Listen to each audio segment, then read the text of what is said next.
ট্রাস্টিজকে একটা ডেপুটেশন দিতে চান যে ওনারা বৈধ, ওনারা প্রত্যেকে যোগ্য, তাহলে কেন কোর্টের চক্করে 2 বছর ধরে চাকরি পাচ্ছেন না? এখানে স্টেট গভর্নমেন্ট করে দিয়েছে চাকরিগুলো, ওনাদের হাতে মানে রেকমেন্ডেশন লেটারগুলো রয়েছে, মানে কোন স্কুলে কে জয়েন করবেন সেটা পর্যন্ত ওনাদের হাতে রয়েছে। এবার একজন অকৃতকার্য ক্যান্ডিডেটের উপর বেস করে একটা মামলা হয়ে ওনারা কোর্টে ঘুরে বেড়াচ্ছেন। ফলে ওনারা স্টেট গভর্নমেন্টকে যেরকম বলছেন, পাশাপাশি ওনারা কোর্টে একটা ডেপুটেশন দিতে চান। আপনাদের যে শারীরিক শিক্ষা কর্মশিক্ষার যে প্যানেল, এই প্যানেলটা সম্পূর্ণ আপনারা যোগ্য, এই নিয়ে আপনাদের নিয়োগ নিয়ে কোথাও কোনো বিতর্ক থাকার জায়গা নেই। আপনাদের হাততালি দেবেন না, এটা সমস্যা আছে।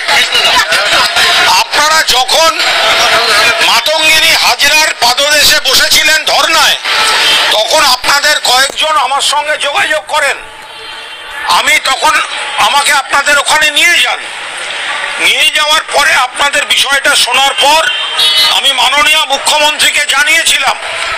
এরপরে আপনাদের ধর্ণা মঞ্চে শিক্ষা দপ্তর থেকে অফিসারদের পাঠানো হয়েছিল।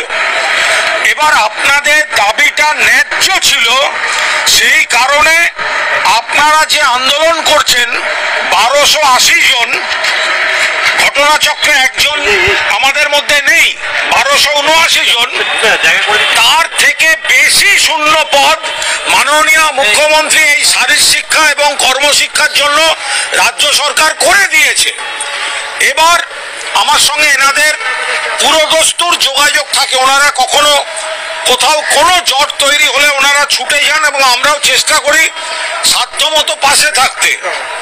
এবারে ওনারা গিয়ে বললেন যে আপনাদের সমস্যা হচ্ছে যে অকৃতকার্য, আপনারা তো যোগ্য, কিন্তু যারা যোগ্য নয় এরম কোন প্রার্থীকে সামনে রেখে মামলা করে আপনাদের এটাকে একটা স্টে করে রাখা হয়েছে। এটা এজি সাহেবকে বলতে হবে বিষয়টা। এবার আপনাদের অনুরোধে আমি শ্রদ্ধেয় এজি সাহেবের কাছেও যাই, তিনিও যথেষ্ট হিয়ারিং দেন এবং কোর্ট যে এফিডেভিট দেবে বলছিল, এটা মাননীয় শিক্ষামন্ত্রীও সহযোগিতা করেছেন, মাননীয় মুখ্যমন্ত্রীও। আপনাদের এই প্রত্যেকের যাতে নিয়োগ হয়, আমি আশা করি আপনাদের প্রত্যেকের হাতে স্কুল জয়নিং এর রেকমেন্ডেশন লেটার